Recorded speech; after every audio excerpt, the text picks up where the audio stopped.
அஸ்ஸலாமு அலைக்கும் வரஹ்மத்துல்லாஹி வபரகாத்துஹு. அல்ஹம்துலில்லாஹி ரப்பில் ஆலமீன் வஸ்ஸலாத்து வஸ்ஸலாமு அலா சய்யிதினா வ மௌலானா முஹம்மதின் வ அலா ஆலிஹி வ ஸஹ்பிஹி அஜ்மஈன். அன்பார்ந்த சகோதரர்களே, இஸ்லாமிய நெஞ்சங்களே, வளமையாக நாம் படித்து வரக்கூடிய ஃபிக்ஹுடைய வகுப்பிலே நாம் இன்றைய நாளிலே நாம் தொழுகையுடைய பாடமும் அதே போலுள்ள சட்டங்களையும் முடித்து கொண்டு இன்று நாம் ஜக்காத்துடைய பாடத்துக்குள்ளே நுழைய இருக்கின்றோம். ஜக்காத்து என்பது தொழுகைக்கு அடுத்து கட்டாயமான ஃபர்லான ஒரு கடமையாக இருக்கிறது. இந்த ஜக்காத்தை பொறுத்தவரை தொழுகையை கொண்டு அல்லாஹ் ஏவும் இடமெல்லாம் ஜக்காத்தை கொண்டு ஏவுவான். குர்ஆனில அகீமுஸ்ஸலா வ ஆத்து ஜக்காத், தொழுகையை நிலைநாட்டுங்கள், அதனுடன் சேர்த்து ஜக்காத்தை கொடுங்கள் என்று அல்லாஹ் சுப்ஹானஹு வ தஆலா சொல்லுவான். எனவே இந்த ஜக்காத்தை பொறுத்தவரை ஜக்காத்து என்றால் என்ன என்பதை முதலாவது தெரிந்து கொள்ள வேண்டும். ஜக்காத்து என்றால் அதனுடைய அர்த்தம் பரிசுத்தப்படுத்துவது என்ற ஒரு அர்த்தம் ஜக்காத்துக்கு உண்டு. ஜக்காத்து என்றால் பரிசுத்தப்படுத்துதல் என்ற ஒரு அர்த்தம் உண்டு. இரண்டாவதாக இன்னும் ஒரு அர்த்தம் உண்டு, நுமுவத், அதாவது வளருவது என்ற அர்த்தம் உண்டு. முதலாவது பரிசுத்தப்படுத்துவது. பரிசுத்தப்படுத்துவது என்றால் ஒரு வருஷம் செய்த பணங்களிலே ஏற்பட்ட நஜீஸை சுத்தமாக்குவது என்ற ஒரு அர்த்தம் உண்டு. இன்னும் ஒன்று, நம்முடைய சொத்தை வளர்ப்பது என்ற அர்த்தமும் உண்டு. எனவே ஒரு வருடமாகி ஒரு பொருளுடைய ஜக்காத்து நிறைவேற்றப்படாவிட்டால் அங்கே நஜீசுகள் ஒன்று சேர்ந்து விடுகிறது, நஜீஸான பணம் அங்கே இணைந்து விடுகிறது. எனவே அந்த நஜீஸான பணத்தை இல்லாமலாக்குவதற்காக வேண்டி நாம் ஜக்காத்தை கொடுத்தால் அதிலே உள்ள நஜீஸ் இல்லாமலாகி விடுகிறது. இரண்டாவதாக வளர்ப்பது என்ற அர்த்தம் என்னவென்றால், நாம் ஜக்காத்தை கொடுக்க கொடுக்க எங்களுடைய சொத்துக்கள் வளர்ந்து கொண்டே இருக்கும். ஜக்காத்தை கொடுக்காவிட்டால் எங்களுடைய சொத்து வளராது. எனவே இந்த ரெண்டு அர்த்தமும் தான் ஜக்காத்துக்கு சொல்லப்படக்கூடிய விளக்கங்களாக இருக்கிறது.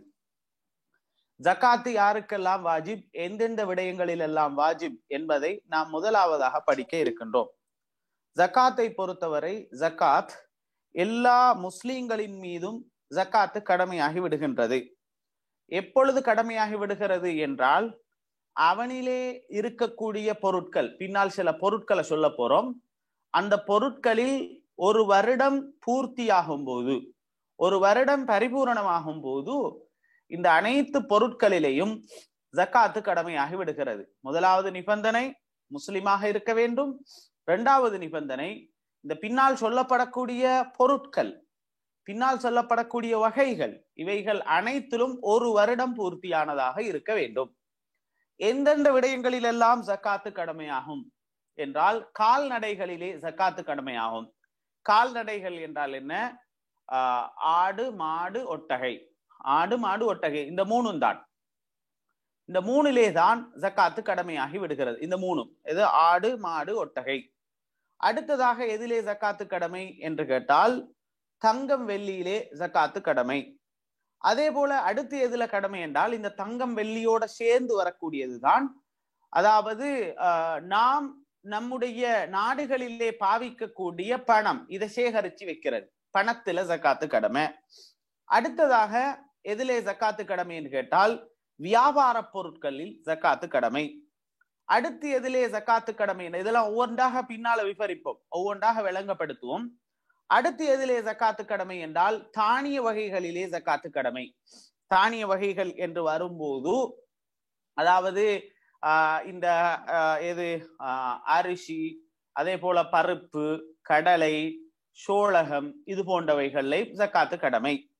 அதே போல ரிகாசு, புதையல்கள், பூமியிலிருந்து எடுக்கப்படக்கூடிய புதையல்கள், அதிலேயும் ஜக்காத்து கடமை. அதே போல பூமியிலிருந்து எடுக்கப்படக்கூடிய உலோகப் பொருட்கள், உலோகப் பொருட்கள் என்று இருக்கும், அவைகளிலும் ஜக்காத்து கடமை. எனவே ஜக்காத்து கடமையான விடயங்களை நாங்கள் கவனித்தால், ஆடு, மாடு, ஒட்டகை, ஒருத்தன் அதிகமான முயல்கள் வளர்க்கிறான் என்றால் அதுல ஜக்காத்து கிடையாது. கோழி வளர்க்கிறான் என்றால் அதுல ஜக்காத்து கிடையாது. அதில் வச்சு வருமானம் அடைகிறான், நாட்டுக்கோழிகளை வளர்த்து வருமானம் அடைகிறான் என்றாலும் அதிலே ஜக்காத்து கிடையாது. எப்ப அதுல ஜக்காத்து கடமையாகும் என்று கேட்டால், கோழியை வியாபார பொருளாக மாத்தினால், வியாபாரத்துக்கு உண்டாக்கினால் அதிலே ஜக்காத்து கடமையாகும். வளர்ப்பதற்காக வேண்டி கோழிகளை எடுத்து அதுலேருந்து முட்டைகளை எடுத்து சம்பாதிக்கிறான் அப்படின்னு சொன்னாலும் அதுல ஜக்காத்து கிடையாது. அதே போல ஒரு மனிதனுக்கு ஒரு தென்னந்தோட்டம் இருக்குது அப்படின்னு சொன்னாலும் அதுலயும் ஜக்காத்து கிடையாது. ஒரு மனிதனுக்கு 10 ஊடு இருக்குது, அந்த ஊட்டை கொடுத்து வாடகைக்கு கொடுத்து அவன் சல்லி எடுக்கிறான், அந்த ஒருத்தர் கூலி கொடுத்து சல்லி எடுக்கிறான், இதுல ஜக்காத்து இருக்குதா? இதுலயும் ஜக்காத்து கிடையாது. அப்படி பார்க்கும்போது நாம் எதிலே ஜக்காத்து கடமை என்றதை ஃபர்ஸ்ட் விளங்கிக்கொள்ளணும். எனவேதான் கால்நடைகள் என்று வரும்போது ஆடு மாடு ஒட்டகை இந்த 3 ஞாபகம் வச்சுக்கோங்க. ஆடு எவ்வளவு கணக்குன்றதை நாங்க சொல்லுவோம். மாட்டுல எத்தனை மாடு இருக்கணும், ஒட்டகையில எத்தனை இருக்கணும். ரைட். அடுத்தது தங்கம் வெள்ளி. இந்த தங்கம் வெள்ளியில ஜக்காத்து கடமை.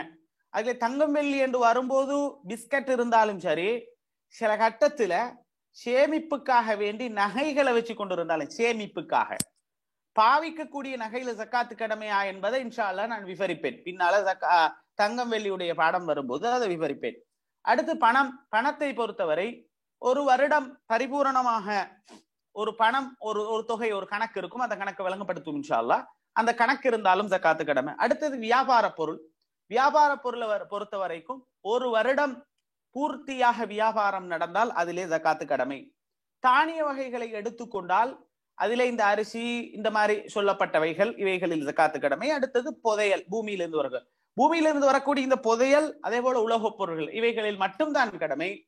இந்த சொல்லப்பட்டவைகளை தவிர மற்ற எந்த ஒன்றிலையும் நமக்கு ஜக்காத்து கடமை கிடையாது. ஆனால் வேற எதிலையும் ஜக்காத்து கடமை இல்லை. ஆனால் எந்த பொருளை நாங்கள் வியாபார பொருளாக மாற்றிக் கொள்கிறோமோ அந்த வியாபார பொருட்களிலே வியாபாரம் என்ற ரீதியிலே ஜக்காத்து கடமையாகி விடும். அப்ப நாம என்ன கவனிக்கணும் என்று கேட்டேன்னு சொன்னால், ஜக்காத்து யாருக்கு கடமை என்று வரும்போது ஒவ்வொரு முஸ்லிமின் மீதும் கடமை. ஒரு வருடம் இந்த சொல்லப்பட்ட பொருட்கள் அனைத்திலும் ஒரு வருடம் பூர்த்தி அடைந்தால் கடமை.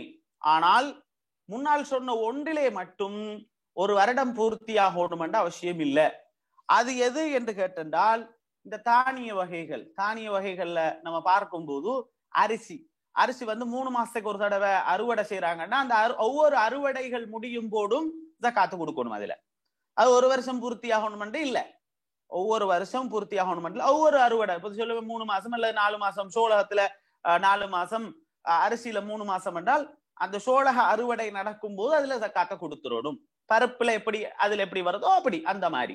எனவே அவைகள் அந்த வருடம் பூர்த்தியாகக்கூடியவைகள் வருடம் பூர்த்தியாகும் கட்டத்திலும், அறுவடைகள் செய்யும் போது அந்த அறுவடைகளுடைய கட்டத்திலும் ஜக்காத்து கடமையாகி விடுகிறது.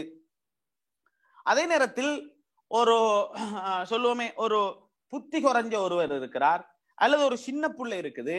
இந்த சின்ன பிள்ளைக்கும் புத்தி குறைஞ்சவருக்கும் யாரு பொறுப்பாளி? இப்ப நம்ம சொல்லுவோம், இந்த புத்தி குறைஞ்சவருக்கும் இந்த சின்ன பிள்ளைக்கும் நிறைய சொத்துக்கள் இருக்குது. சொத்துக்கள் இருந்தால் அந்த யார் அவங்களோட வழிகாரன் பொறுப்பாக இருக்கிறாங்களோ அவங்க இந்த சின்ன பிள்ளையிடையும் அதே போல இந்த புத்தி குறைஞ்சவரிடையும் ஜக்காத்தை நிறைவேற்ற வேண்டும். அப்படி நிறைவேற்றாட்டி, ஒரு புத்தி குறைஞ்சவருக்கு நிறைய சொத்து இருக்குது, அந்த சொத்துல இருக்கக்கூடிய ஜக்காத்து நிறைவேற்ற வேண்டி இருக்குது, அதை நிறைவேற்றல. பணம் இருக்குது, தங்கம் இருக்குது, வெள்ளி இருக்குது, அதை நிறைவேறாட்டி அந்த சின்ன பிள்ளைக்கு பாவம் இல்ல.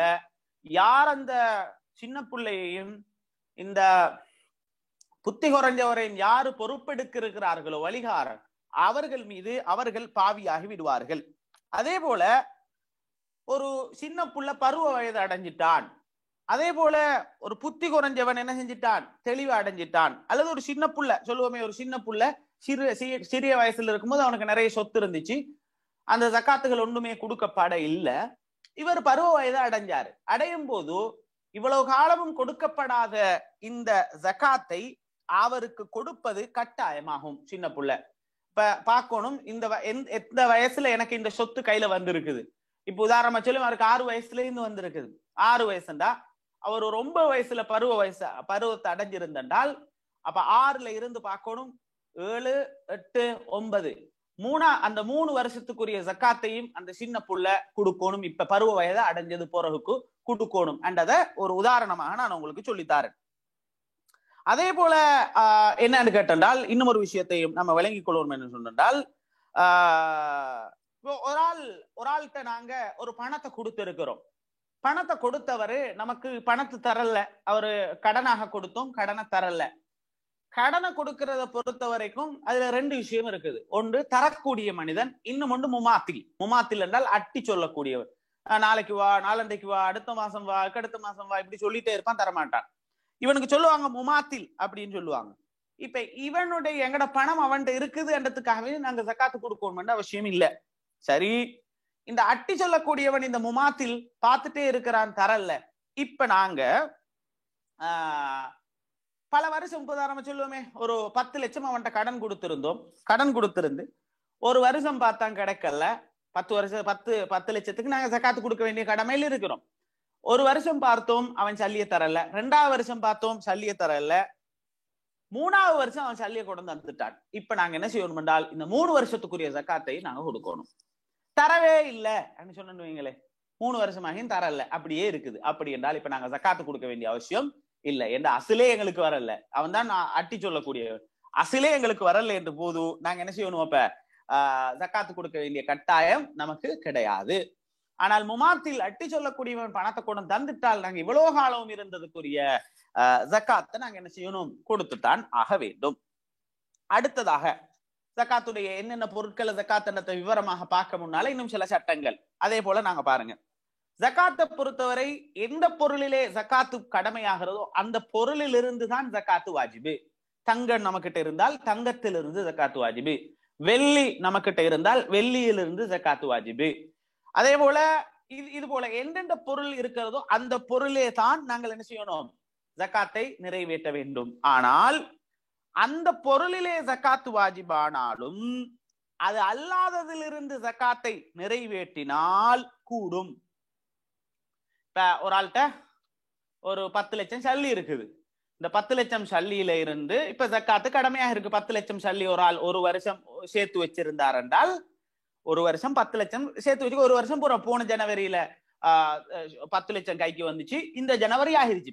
இப்ப இவருக்கு 10 லட்சம் கையில இருக்குது. இப்ப ஒரு வருஷம் ஆயினத்தினால் இப்ப இவரு ஜக்காத்து கொடுக்கணும். இப்ப அந்த 10 லட்சத்துலதான் ஜக்காத்து கடமையானாலும் இவரு அதை வேற பணம் ஒண்டிக்கிறார் அவர்கிட்ட. அதால கொடுத்தா கூடுமா என்று கேட்டால் அதால கொடுத்தால் கூடும், பிரச்சனை இல்ல. அந்த 10 லட்சத்துல இருந்து தான் கொடுக்கணும் இல்ல, வேற பணத்தால கொடுத்தாலும் அது நிறைவேறி விடும். ஒரு வருடம் பூர்த்தியாகும் போது நல்லா விளங்கிக் கொள்ளணும், ஒரு வருடம் நம்ம கிட்ட ஒரு பொருள் இருந்து அது வருஷம் பூர்த்தியாகும் போது ஏழைகளுக்கு சொந்தமான பணமாக இவனுடைய ஜக்காத்து பணம் ஆகிவிடும். ஏழைகளுக்கு சொந்தமான பணமாக ஆகிவிடும். புகராக்களுக்குரிய சொந்தமான பணமாக. இவன மொத்த பணம் இல்லை, இவனுடைய ஜக்காத்து பணம். இப்போ ஒரு ஆளுகிட்ட வந்து ஜக்காத்து பணம் 1 லட்சம் வந்துட்டு ஒரு வருஷம் பூர்த்தியா அவரை கணக்க பார்த்தா சரியா 1 லட்சம் ரூபாய் ஜக்காத்து கொடுக்க வேண்டி இருக்குது அப்படின்னு என்றால் அந்த கொடுக்க வேண்டிய கணக்கு ஏழைகளுக்கு சொந்தமான பணமாக மாறிவிடும். ஒரு இஸ்லாமிய நாடாக இருந்து, மற்ற நாடுகள் எல்லாம் இஸ்லாமிய நாடாக இருந்து ஒரு ஆளுடைய பொருளை ஒரு ஆள் களவெடுத்தால் கைவெட்டணும் என்றது சட்டம்.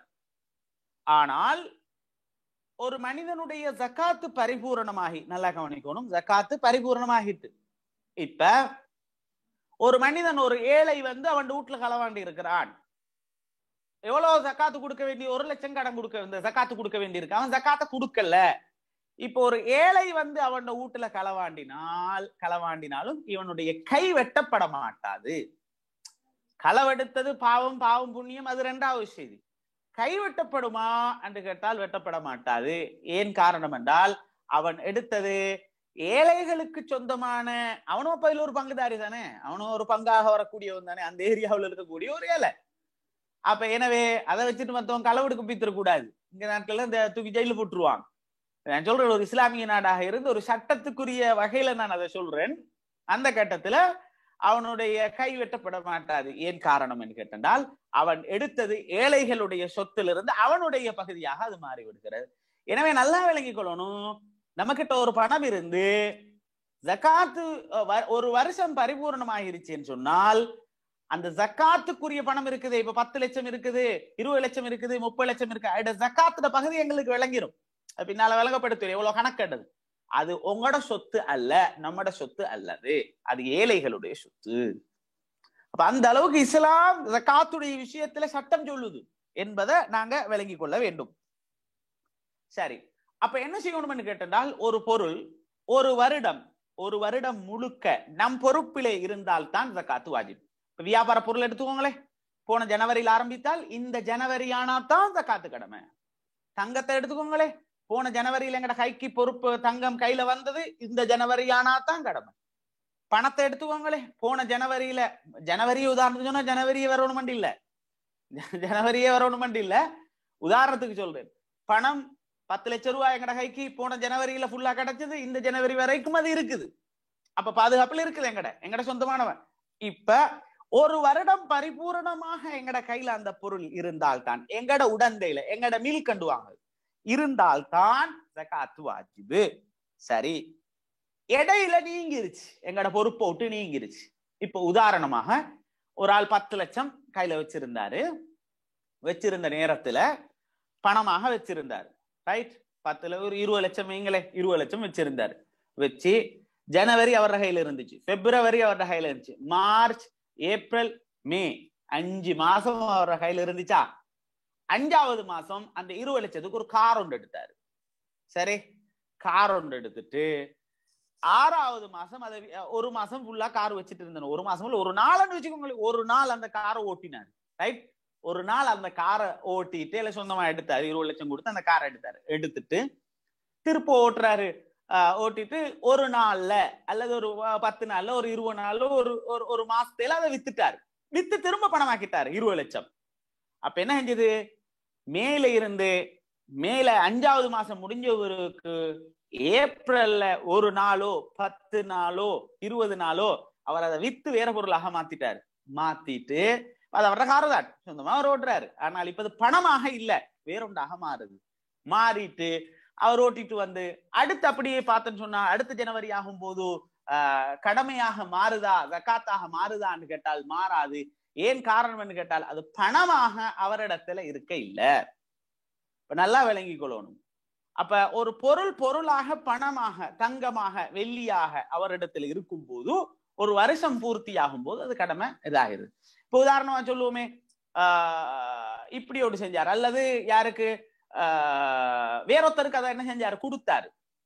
அந்த 5வது மாசத்துல வச்சு இன்னும் ஒருத்தருக்கு கொடுத்தாரு, அந்த 20 லட்சத்தையும் கொடுத்துட்டு அவரை என்ன செஞ்சாரு, திரும்ப இவருக்கு ரிட்டர்ன் பண்ணி விட்டாரு. இப்படி ஏதாவது ஒரு வகையில இவரை கையை விட்டு ஒரு நாளோ தாபில் எழுதுன ஒரு நொடி நீங்கினாலும் அவருக்கு அப்ப எதுல இந்த கணக்கு எடுக்கணும், மேல இருந்துதான் கணக்கு எடுக்கணுமே தவிர அடுத்த ஜனவரி ஆகும்போது ஜகாத் அவரின் மீது கடமையாக மாட்டாது.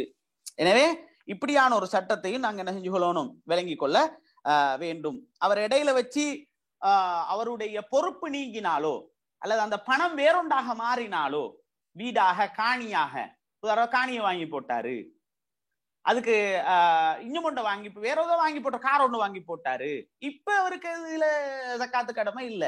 5 மாசம் பணமாக வச்சு கொண்டிருந்தோமே அதுல ஜகாத்து கடமை கிடையாது.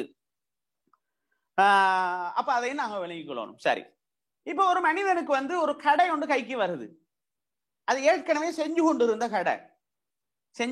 கடை இவருக்கு கைக்கு வருது. எப்ப கைக்கு வருது? ஜனவரி, பிப்ரவரி, மார்ச். ஜனவரியில தொடங்கின கடை, ஒரு ஆள் கடை ஒன்று தொடங்கிக்கிறாரு. ஜனவரி, பிப்ரவரி, மார்ச், ஏப்ரல் வரைக்கும் அவர் செஞ்சுட்டு மேல வச்சு நாங்க பொறுப்பெடுத்தோம். என் கைக்கு உதாரணம் சொல்ல நான் எடுத்தேன்னு சொல்லுங்களேன் அந்த கடையை. இப்ப இது ஜனவரியில தொடங்கின கடை தானே, இப்ப அடுத்த ஜனவரி ஆகும் போது ஜகாத்து கடமையா அல்லது நான் இப்ப பொறுப்பெடுத்தது அடுத்த மேல ஜகாத்து கடமையான்னு கேட்டால் அடுத்த மேலதான் ஜகாத்து கடமை எனக்கு. அப்ப அவர் செஞ்ச 4 மாசத்துக்கும் அது கொடுக்க தேவையில்லை, அவரும் கொடுக்க தேவையில்லை, நாங்களும் கொடுக்க தேவையில்லை. எனவே எதிலிருந்து ஜகாத்து ஆரம்பிக்குதுன்னு கேட்டால் எங்கட கைக்கு அந்த பொருள் எப்பொழுது வந்து அடைகிறதோ அதிலிருந்து தான் நமக்கு ஜகாத்து கடமையானதாக இருக்கிறது. இப்ப நாங்க அதை இன்னொன்று சொல்லுவேன், ஒரு ஆள் வாப்பட கையில என்ன செய்யறது, ஆனந்தர சொத்து வந்து சேருது. இப்ப உதாரணமா சொல்லுமே, வாப்பா கிட்ட 8 மாசம் 10 லட்சம் வாப்பா கையில வச்சிருந்தாரு. 8 மாசம் 10 லட்சம் கையில வச்சிருந்தாரு. ஜனவரி, பிப்ரவரி, மார்ச், ஏப்ரல், மே, ஜூன், ஜூலை, ஆகஸ்ட் வரைக்கும் வச்சிருந்தார். ஆகஸ்ட்ல வாப்பா மௌத்தாகி அப்ப அந்த 8 மாசம் வச்சிருந்த வாப்பட சல்லி 8வது மாசம் மகனுக்கு அனந்தர சொத்தா கையில கிடைக்குது. எப்ப மகனுக்கு 8வது மாசம் கையில கிடைக்குது. இப்ப இவருக்கு எப்ப ஜகாத்து கொடுக்கணும்? 10 லட்சத்துக்குரிய ஜகாத்தை இவர் அடுத்த ஜனவரியில கொடுக்க தேவையில்லை, அடுத்த வருஷம் 8வது மாசத்துல தான் அவர் கொடுக்கும். வாப்படகையில 8 மாசம் இருந்தே அதுக்கு வாப்பவும் கொடுக்க தேவையில்லை, இவரும் கொடுக்க தேவையில்லை. எனவே நாம நல்லா கவனிக்க வேண்டிய விஷயம் என்னன்னு கேட்டால், விளங்கி இருக்கும்னு நினைக்கிறேன், எந்த பொருளாக இருந்தாலும் ஒரு வருடம் நம்மட கையில நம்மட பொறுப்புல அது இருந்தால்தான் ஜகாத்து வாஜிப் ஆகிவிடும். அது வியாபார பொருளாக இருக்கலாம், தங்கமாக இருக்கலாம், வெள்ளியாக இருக்கலாம், அதே போல நம்ம பாவிக்கக்கூடிய பணமாக இருக்கலாம். எந்த ஒன்றும் ஒரு கணக்கு இருக்குது, ஒரு நிசாபுவாங்க அதுக்கு. அந்த நிசாபுடைய கணக்கு சரியாக ஒரு வருஷம் எங்கட கையில ஃபுல்லாக அது இருக்கணும், இடையில குறையாமல் ஃபுல்லாக இருக்கணும். இருந்தால்தான் நமக்கு ஜகாத்து கடமையாகி விடுகிறது என்பதை நம்ம விளங்கிக் கொள்ளணும். அப்ப இதுதான் ஜகாத்து சம்பந்தமாக முன்னால் இருக்கக்கூடிய சில சட்டங்கள். சரி, அடுத்ததாக ஜகாத்துல எந்தெந்த பொருள்கள்ல ஜகாத்து வாஜிப் அன்னத்தை அடுத்து பார்க்க இருக்கிறோம். அதுல முதலாவதாக நம்ம பார்க்க போறதுன்னா கால்நடைகள். கால்நடைகள்ல முதலாவது எதுல ஜகாத்து வாஜிப்னு கேட்டால், நம்ம முன்னாலே சொன்னோம், ஒட்டகம், மாடு, ஆடு, இந்த மூணுல தான் ஜகாத்து வாஜிப். வேற ஒன்றுலயுமே ஜகாத்து வாஜிப் இல்லை. ஒட்டகை, மாடு, ஆடு. சரி, ஒட்டகத்தை ஃபர்ஸ்ட் பார்ப்போம். ஒட்டகம் நம்ம நாட்டுல இல்ல, நீங்க அரபு நாடுகள் இருக்கக்கூடியவங்க இருந்தாலும் நம்ம தெரிஞ்சு வச்சுக்கொள்ளது கொஞ்சம் பார்ப்போம் ஒட்டகத்தை பத்தி. ரைட், ஒட்டகம் ஒரு மனுஷன்ட்ட எத்தனை இருந்தால் ஜகாத்து வாஜிப் என்று கேட்டால், ஒரு மனிதனுக்கு ஒட்டகமோ இல்ல பொதுவான ஒரு சட்டம் உண்டு, ஒட்டகம், ஆடு, மாடு இந்த இவைகள் எந்த ஒன்றிலையாக இருந்தாலும் சரி, அதுல ஒரு வருஷம் பூர்த்தியாக ஆடும் தான், மாடும் தான், ஒட்டகமும் தான், மூணும் தான் இருக்கணும், ஒரு வருஷம் பூர்த்தியாக இருக்கணும். அது சாதாரண ஹலாலான புல்ல மேஞ்சி அது திண்டதாக இருக்கணும், அந்த ஆடு, மாடு, ஒட்டகைகள் இருக்கணும். ஆனால் எந்த ஒரு ஆடு, மாடு, ஒட்டக இந்த ரெண்டுலையும் சிலது இருக்குது பொருட்களை தூக்கி செல்றதுக்காக வேண்டி பயன்படுத்தக்கூடிய, ஒட்டகத்திலே மாட்டிலையும் சொல்லலாம். ஆடுன்னா பெரும்பாலும் பொருள் சுமக்கிறதுக்கு இல்ல, பொருளை சுமந்து போறது அல்லது இந்த பயிர் செய்யறதுக்கு மாட்டை பயன்படுத்துவாங்க, எருதுகளை பயன்படுத்துவாங்க. எதுக்கு சொன்னால் அந்த வயல்களை உழுவுறதுக்கு இந்த மாதிரி பயன்படுத்துவாங்க. பொருள்களை சுமந்து செல்லக்கூடியது, அதே போல பயிர் நிலங்களை செய்யறதுக்குரிய மிருகங்கள் இருக்குது, மாட்டுலையும் தான், ஒட்டகத்தில் எடுத்துக்கொண்டு அப்படி இருக்குதோ தெரியல. இந்த ரெண்டுலையும் ஜகாத்து வாஜிப் இல்லை, அந்த ரெண்டையும் ஜகாத்து வாஜிப் இல்லை. ஏனென்றால் அது பயன்படுத்தக்கூடியது வேறது. தங்கரீகமாக சேமிப்புக்காக மாட்டை வச்சு கொண்டிருக்கிறான், அதால பணம் வருது. இப்ப 40, 50 மாடு அண்டு வரும்போது அதுல ஒரு பணம் வருது. ஒட்டகத்தை தங்கரீகம் சேமித்து வச்சு கொண்டிருக்கிறான். ஏன்னா ஒட்டகம்ன்றது அரபு நாட்டுடைய பாலைவன கப்பல் என்று சொல்லுவாங்க. ஆடு எங்கட நாட்டுல இருந்தாலும் நல்ல விலை போகக்கூடியதை வச்சு கொண்டிருக்கான், பிசினஸுக்காக வேண்டி இந்த மாதிரி ஆட்டை வளர்க்கிறான். அப்படியாக இருந்தால் பயிர் செய்வது, பொருட்களை சுமந்து செல்வது, இந்த ரெண்டு காரணத்தையும் தவிர்த்து ஆடு, மாடு, ஒட்டகைகள் அதாகவே சாப்பிட்டு புட்களை சாப்பிட்டு திண்டு வளர்ந்து கொண்டிருந்தால் இவைகளிலே ஜகாத்து வாஜிபாகி விடுகிறது. அதுல நல்லா விளங்கிக் கொள்ளணும், இவன் ஆட்டுக்கு மாட்டுக்கு தீனி போட்டால் எப்படி தீனி போடுறான், இவன் போட்டிருக்கிறான் ஒரு 2-3 மாசம் போட்டிருக்கிறான். அந்த 2-3 மாசம் இவன் சாப்பாடு போடாட்டி, நல்லா கவனிக்கணும், சாப்பாடு போடாட்டி செத்து போயிடும். அந்த அளவுக்கு இவன் சாப்பாடு போட்டு இருக்கிறான். அப்படி சாப்பாடு போட்டிருந்தால் அப்ப என்ன செய்யாது, ஜகாத்து வாஜிபாக மாட்டாது. ஏன் காரணம் என்று கேட்டால், இது இவனாக செலவழிச்சு அதுக்கு என்ன செஞ்சிருக்கிறான், சாப்பாடு போட்டு இருக்கிறான். ஒரு நாள் போட்டது 2 நாள் போட்டதெல்லாம் கணக்கு இல்லை, எவ்வளவு நாள் போட்டிருக்கணும். அதாவது அந்த சாப்பாட்டை நிப்பாட்டி இருந்தா இந்த மிருகம் எல்லாம் செத்து போயிருக்கும். இவன் போட்ட சாப்பாட்டை நிப்பாட்டி இருந்தால் அந்த மிருகம் எல்லாம் செத்து போயிருக்கும். அந்த அளவுக்கு போட்டு இருந்தால் என்ன நடக்கும், ஜகாத்து வாஜிப் இல்லை. நல்லா கவனிங்க, குழப்பி கொள்ளக்கூடாது. கொஞ்சம் போட்டதுல இப்போ கொஞ்சம் காலையில போட்டான், சிலது சில பேரு நல்லா புல்லெல்லாம் நின்றுட்டு வரும், ஆடு மாடுகள் எல்லாம். ஆடுகள் இந்த கீரைகள் அது இதுகளை மரங்களை மேய்ஞ்சி தின்றுட்டு வரும். வந்ததுக்கு பின்னால சில மாட்டுகளுக்கு புண்ணாக்கு அது இதெல்லாம் கொடுப்பாங்க, ஏன்னா நல்லா பால் வரும், பால் கிடைக்கும், பால் கறக்கலாம் அப்படின்னு. அதை கொடுத்தது அது நீங்க எக்ஸ்ட்ரா எதிர்பார்த்து கொடுத்தது. இது என்ன சொல்லப்படுதுன்னா நல்லா கவனிக்கணும், நீங்க இந்த சாப்பாட்டை கொடுக்காட்டி அந்த மாடு செத்து போயிரும், ஆடு செத்து போயிரும், ஒட்டகம் செத்து போயிரும். அப்ப வேற ஒரு ஃப்ரீயான எந்த சாப்பாடும் அந்த மிருகங்களுக்கு கிடைக்கல. எதுதான் கிடைச்சது, நீங்க போட்ட உணவாலதான் அது வாழ்ந்தது என்றால் இப்ப ஜகாத்து கடமை இல்லை. அப்ப அதை நம்ம நல்லா விளங்கிக் கொள்ளணும். சரி, ஒட்டகத்துல எத்தனை ஒட்டகம் இந்தா வாஜிப் அப்படின்னு கேட்டால், ஒட்டகத்துல முதலாவது நீங்க விளங்கிக்கோங்க, 5 ஒட்டகம் இருந்தால் அதுக்கு ஒரு ஆடு கொடுக்கணும். 5 ஒட்டகம் இருந்தால் ஒரு ஆடு கொடுக்கணும். அந்த ஆடு கொடுக்கிறது எப்படி கொடுக்கணும்னு கேட்டால், ஒரு வருஷம் பூர்த்தியான அதாவது செம்பரி ஆடு கொடுக்கணும், அல்லது 2 வருஷம் பூர்த்தியான பல்லாடு. பல்லாடுனா நம்ம நாடுகள் இருக்கக்கூடிய ஆடு, அரபு நாடுகள்ல செம்பரி ஆடு தான் பெரும்பாலும் இருக்கு. எனவே 5 ஒட்டகம் இருந்து அந்த 5 ஒட்டகமும் ஒரு வருஷம் பூர்த்தியாகிற வரைக்கும் இவன் கையில இருந்தால் 5 ஒட்டகத்துக்கு ஒட்டகம் கொடுக்க தேவையில்லை. 5 ஒட்டகத்துக்கும் பாரமாக ஒரு ஆட்டை கொடுக்கணும். ஒரு வருஷம் பூர்த்தியான செம்பரியாடு அல்லது 2 வருஷம் பூர்த்தியான பல்லாடு, நம்ம நாட்டாடு, நோமல் ஆடு என்றதை நினைக்கணும். ரைட். அதே நேரத்துல 5 ஒட்டகம் 10 ஒட்டகம் இருந்தன்னு சொன்னால் 2 ஆடு கொடுக்கணும். 2 ஆட்டுல செம்பரியாடாக இருந்தால் ஒரு வருஷம் பூர்த்தியான 2 ஆடு, மத்த ஆடாக இருந்தால் பல்லாடாக இருந்தால் என்ன செய்யணும், அதுல பல்லாட்டுல 2 வருஷம் பூர்த்தியான 2 ஆடு அத நாம கொடுத்துக்கொள்ளணும். அப்ப அதுல இப்ப நம்ம இணைய கொள்ள வேண்டியது என்ன, முதலாவது 5 ஆடு, ரெண்டாவது 10 ஆட்டுல 2 ஆடு, 10 ஒட்டகம் இருந்தால் முதலாவது 5 ஒட்டகம் இருந்தால் ஒரு ஆடு, 10 ஒட்டகம் இருந்தால் 2 ஆடு, 15 ஒட்டகம் இருந்தால் 3 ஆடு கொடுக்கணும். அதே போல 20 ஒட்டகம் இருந்தால் 4 ஆடு கொடுக்கும். இன்னும் 20 ஒட்டகம் ஒரு ஆள்கிட்ட இருந்தால் கூட ஒட்டகத்தை கொடுக்கணும் இஸ்லாம் சொல்லல. இன்னும் என்னதான் கொடுக்கணும், 20 ஒட்டகம் இருந்தால் 4 ஆடுகளை கொடுத்து கொள்ள வேண்டும். சரி, 25 ஒட்டகம் இருந்தால் ஒரு ஆள்கிட்ட 25 ஒட்டகம் ஒரு வருஷம் ஃபுல்லாக இருந்தால் தான் பிந்து மஹால் என்ற ஒரு ஒட்டகம் கொடுக்கணும். பிந்து மஹால் என்றுவாங்க. அதுக்கு பிந்து மஹால் என்று சொன்னால் ஒரு வருஷம் பூர்த்தியாகி 2வது வருஷத்துல நுழைஞ்ச ஒரு ஒட்டகம் கொடுக்கணும். இது எப்ப 25 ஒட்டகம் இருந்தால், அப்ப 20 வரைக்குமே அதைத்தான் கொடுக்கணும். 20 வரைக்கும் ஒட்டகத்து உபகாரமாக ஆட்டை தான் கொடுக்கணும். 25 ஆகிட்டாகில் தான் 25 ஒட்டகம் இருந்தால் ஒரு ஒட்டகத்தை கொடுக்கணும். ஒரு வருஷம் பூர்த்தியாகி 2வது வருஷத்துல நுழைஞ்சத்தை கொடுக்க வேண்டும். அதே போல அடுத்து பாருங்க, 25ல அது கொடுக்கணும். அதே போல 36 வந்தால் 36 ஒட்டகம் 36 வந்தன்னு சொன்னால் 2 வருஷம் பூர்த்தியாகி 3வது வருஷத்திலே நுழைஞ்ச ஒரு ஒட்டகத்தை கொடுக்கணும். 46 வந்தன்னு சொன்னால் 46 ஒட்டகம் ஒரு ஆள்கிட்ட 46 ஒட்டகம் இருக்குது. 46 ஒட்டகம் இருந்தால் ஹிக்கத்து என்ற ஒரு ஒட்டகம் கொடுக்கணும். ஹிக்காண்டுவாங்க அது அரபுல. அது என்னன்னு கேட்டால் 3 வருஷம் பூர்த்தியாகி 4வது வருஷத்துல நுழைஞ்சது. இப்படியே அது போகும். கடைசியாக என்னன்னு கேட்டா, இதை விட கூட கூட வரும்போது என்ன செய்யணும் அப்படின்னு கேட்டால், ஒவ்வொரு 40க்கும் என்ன செய்யணும்னு கேட்டால் பின்து லபூன் 2 வருஷம் பூர்த்தியாகி 3ஆம் வருஷத்துல நுழைஞ்சோண்ட கொடுக்கணும்.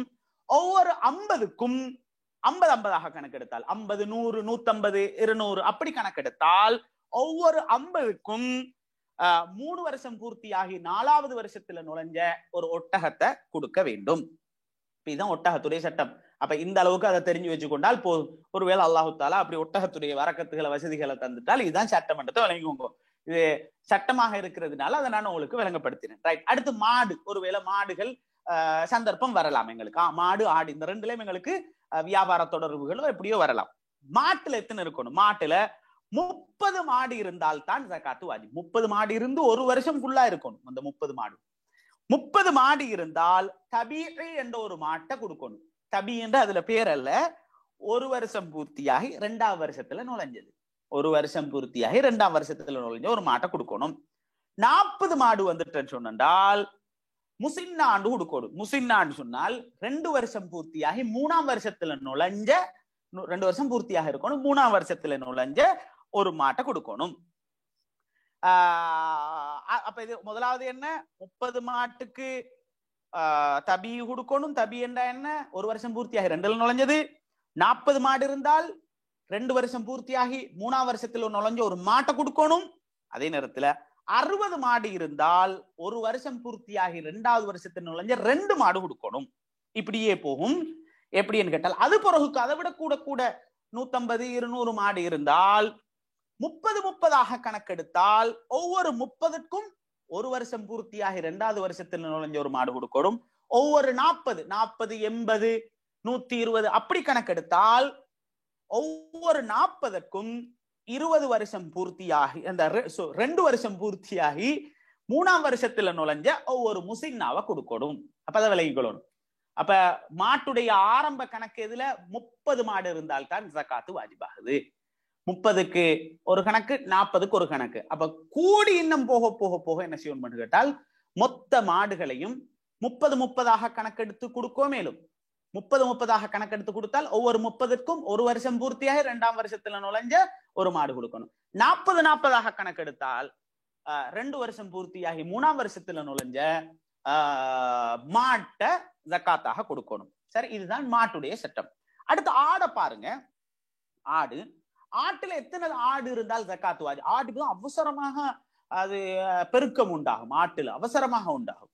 ஆட்டை பொறுத்த வரைக்கும் 40 ஆடு இருந்தால் தான் ஜக்காத்து வாஜிப். 40 ஆடு இருக்கணும். 40 ஆடு இருந்தா ஆடு வளர்க்கறது சுன்னத். ஆடு வளர்க்கக்கூடியவங்கள்ட்ட நல்ல குணம் வருமாம். ஆடு வளர்க்கக்கூடியவங்களுக்கு பரக்கத்து இருக்குமாம். எவ்வளோ செய்திகள் இருக்கு ஆடு வளர்க்கறது. நபிமார்கள் எல்லாரும் ஆடு மேய்ச்சி இருக்கிறாங்க. நாயம் ஸல்லல்லாஹு அலைஹி வஸல்லம் உட்பட எல்லாரும் ஆடு மேய்ச்சிருக்காங்க. பரக்கத்தான ஒரு தொழில் அது. ஹைர். அப்ப சரி, ஆடு வளர்க்கறது. ஆட்டுல 40 ஆடு இருந்தால் ஒரே ஒரு ஆட்டை கொடுக்கணும். அதுல கொடுக்க வேண்டியது என்னன்னு சொன்னால் அதாவது ஒரு செம்பரி ஆட்டை கொடுக்கணும். 1 வருஷம் பூர்த்தியான செம்பரி ஆடு அல்லது 2 வருஷம் பூர்த்தியான ஒரு பல்லாடு கொடுக்கணும். 2ல் 1. 40 ஆடு இருந்தால் சரி. அவரை 40க்கு பிறகு என்ன தெரியுமா கணக்கு? 40 பேர்ல இருந்து 121 வரைக்கும் ஒன்றுதான். நல்லா 40ல இருந்து 50 வந்துட்டா 60 வந்துட்டா இல்ல. அடுத்த கணக்கு தெரியுமா?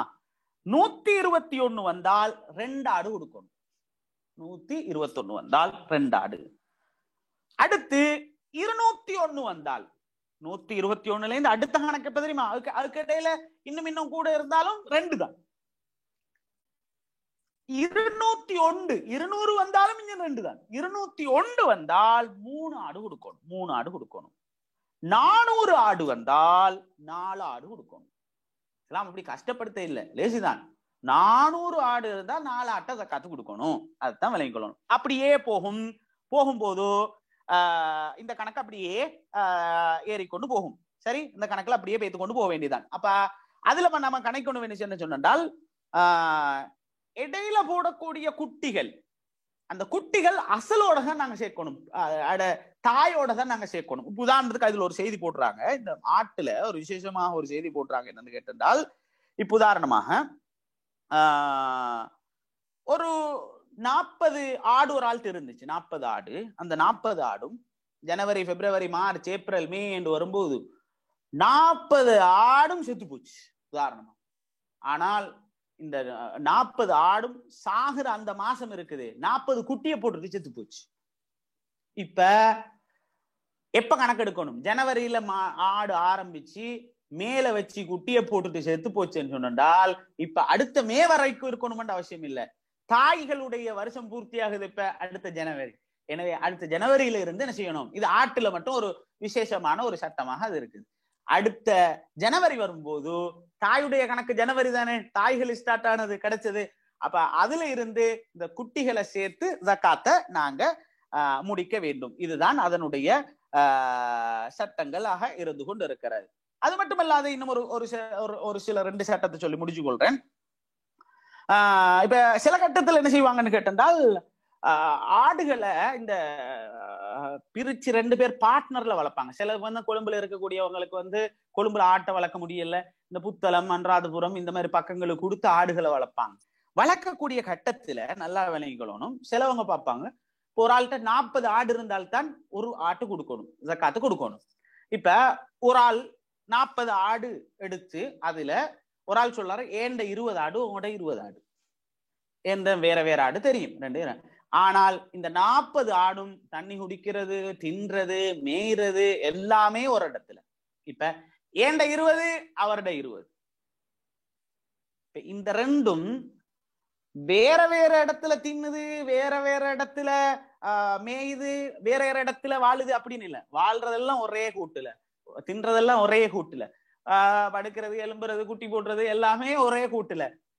சாப்பாட்டு செலவுகள் ஒருவேளை இந்த மாதிரி இந்த புண்ணாக்கு கொடுக்கறது அந்த மாதிரி சில சின்ன சின்ன சாப்பாட்டு வேலைகள் வருமே, அல்லது மருந்து கொடுக்கறது, இந்த மாதிரி இது எல்லாமே ஒன்றுக்குதான் நடக்குது. இப்ப வருஷம் கடைசியில பார்த்தா என்கிட்ட 20 ஆடு தான், அவர்கிட்ட 20 ஆடு தான். ஆனா 40 இருந்தா தானே ஜக்காத்து கடமை. இப்ப நாங்க 2 பேரும் சேர்ந்து ஒரு ஆட்டை கொடுப்போம். இல்ல என்கிட்ட 20 தானே இருக்கு, 40 இருந்தா தானே ஜக்காத்து கடமைன்னு நான் ஒதுங்கவும் முடியாது. அவரு என்கிட்ட 20 தானே இருக்குது, நான் 20க்கு ஜக்காத்து கடமை இல்லைன்னு அவர் ஒதுங்கவும் முடியாது. இந்த 2 பேரும் சேர்ந்து 40 ஆக்கி ஜக்காத்தை கொடுக்கணும். எனவே இதுதான் ஒரு சுருக்கமான சட்டம். ஜக்காத்து என்பது எந்த பொருட்கள்ல வாஜிபாகும் என்றதையும் விளங்கப்படுத்திட்டேன். எந்தெந்த பொருட்கள்ல வாஜிப், இந்த நான் சொன்ன பொருட்களை தவிர வேற ஒன்றுலையும் ஜக்காத்து வாஜிப் இல்லை. இது கால்நடைகள், தங்கம், வெள்ளி, வியாபார பொருள், நாங்க பாவிக்கக்கூடிய பணம், சேகரித்த பணம், அதே போல தானிய வகைகள், அதே போல புதையல், அதே போல உலோகப் பொருட்கள், இவைகள்ல மட்டும்தான் ஜக்காத்து. வேற ஒன்றுலையும் உங்களுக்கு ஜக்காத்து வாஜிப் இல்லை. இவைகள் அனைத்திலையும் ஒரு வருஷம் பரிபூரணமாக ஒரு ஆளுடைய பொறுப்புல அது இருந்தே ஆகணும். ஒரு வருஷம் பூர்த்தியானால் தான் ஜக்காத்து கடமை. சரி, அப்ப இது நாங்க படிச்சது எதனுடைய ஜக்காத்த கடை, அதுல அந்த முதலாவது கால்நடைகள்ல ஆடு, மாடு, ஒட்டகை இவைகளுடைய ஜக்காத்தை பார்த்திருக்கிறோம். இது பெரும்பாலும் தேவைப்படலாம், தேவைப்படாமலும் இருக்கலாம். ஆனால் அடுத்த பாடத்துல வரக்கூடியது மிக முக்கியமானது. தங்கம், வெள்ளி, பாவிக்கிற நகை, அதே போல பாவிக்கிற நகைக்கு கிடைக்கும் போகுமா, அந்த ஜக்காத் இருக்குதா இல்லையான்றதையும் விளங்கப்படுத்தும். நாங்க வச்சு கொண்டிருக்கக்கூடிய பணம், இவைகள்ல இருக்கக்கூடிய ஜக்காத், இவைகளை எதுல கொடுக்கணும்ன்றதை பார்த்துட்டு இந்த பங்கு வைக்கிற முறை ஒன்று இருக்கு. நிறைய பேர் பிழை விடுறாங்க. ஜக்காத்தை கொடுக்குற பேருல சில வேலைகளை செஞ்சு கொண்டு இருக்கிறாங்க. அவங்களாக முடிவெடுத்து இது எங்கட பணம், எங்கட இஷ்டத்துக்கு செய்யலும்னு செய்யறாங்க. கிடையாது கிடையாது கிடையாது. உங்களோட இஷ்டத்துக்கு உங்களோட பணத்தை, ஜக்காத்துடைய பணத்தை செய்யவே இல்லை. அது நல்லா விளங்கும். நான் நினைச்ச மாதிரி ஏண்ட ஜக்காத்தை கொடுப்பேன்னு சொல்ல முடியும். இஸ்லாம் என்ன சட்டம் சொல்லுதோ அதுபடிதான் கொடுக்கும். இல்லை என்ற புத்திக்கு இது சரியா படுதுன்னு செய்யவே இயலாது. எனவே இஸ்லாம் என்ன முறைப்படி சொல்லுதோ அந்த முறைப்படி அதை நிறைவேற்றணும். இன்ஷா அல்லாஹ் அடுத்தடுத்த பாடங்கள்ல வரும். அப்போ உங்களுக்கு விளங்கும் நான் இந்த தப்பு இருக்கிறேன், இந்த பிழை விட்டு இருக்கிறேன்ன்றது உங்களுக்கு விளங்கும். ஏண்டா இன்றைக்கு முக்கியமாக சொல்ல வேண்டியது இன்ஷா அல்லாஹ் கூட்டு ஜக்காத் என்ற ஒரு கூத்து ஜக்காத்து பெய்து கொண்டிருக்குது.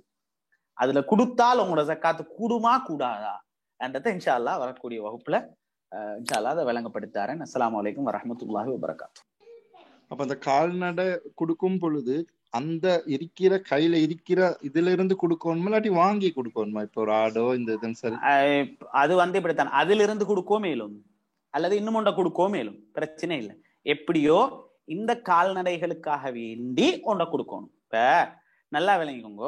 ஒரு ஜக்காத்துடைய இன்னும் ஒரு விஷயம் ஒன்று இருக்கு, சட்டம் ஒன்று இருக்குது. என்னன்னு கேட்டால் சில பொருட்கள் இருக்கு, அதை அதிலிருந்து தான் கொடுக்கணும். இப்ப உதாரணமா சொல்லுவோமே, ஒரு மனிதன் தங்கத்தை சேகரிச்சு வச்சிருக்கிறான். எப்படி என்றால் உதாரணமா லிமிட்டை தாண்டின ஆபரணங்கள், தங்க ஆபரணங்கள் வச்சிருக்கிறான். ஆனால் அது இஸ்ராஃபாக இருந்து கொண்டிருக்கு. அப்படின்னா அது எல்லாத்துலயுமே ஜக்காத்து கடமை இல்லை. இதுல ஆபரணங்களை வச்சிருந்தால், ஆபரணங்கள்னு சொன்னா ஜுவல்ஸ், இந்த இதுகளை வச்சிருப்பாங்கல்ல, காது, பூ, மாலை, இதுகளை ஒரு கணக்கு ஒன்று இருக்கு. அந்த கணக்கை நான் விளங்கப்படுத்தேன்.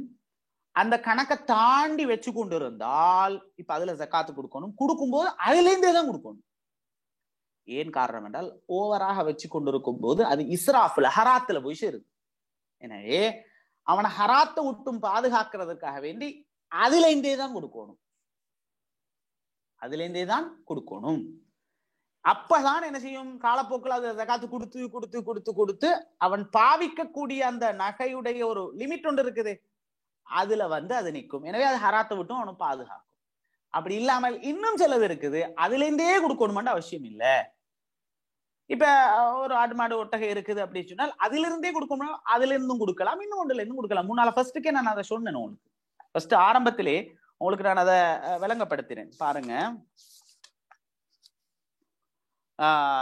வதஜிபு ஜகாத்து ஃபி ஐனில் மால், எந்த பொருளோ அந்த பொருள்ல ஜகாத்து வாஜிபு. லாக்கின் என்றாலும் லவ் அஹ்ரஜ மின் கைரிஹி ஜாஸ, நல்லா வேணும்.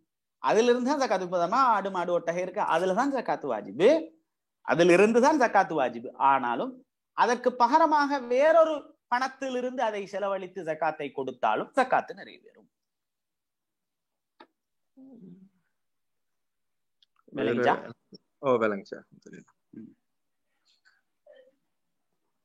சரியா?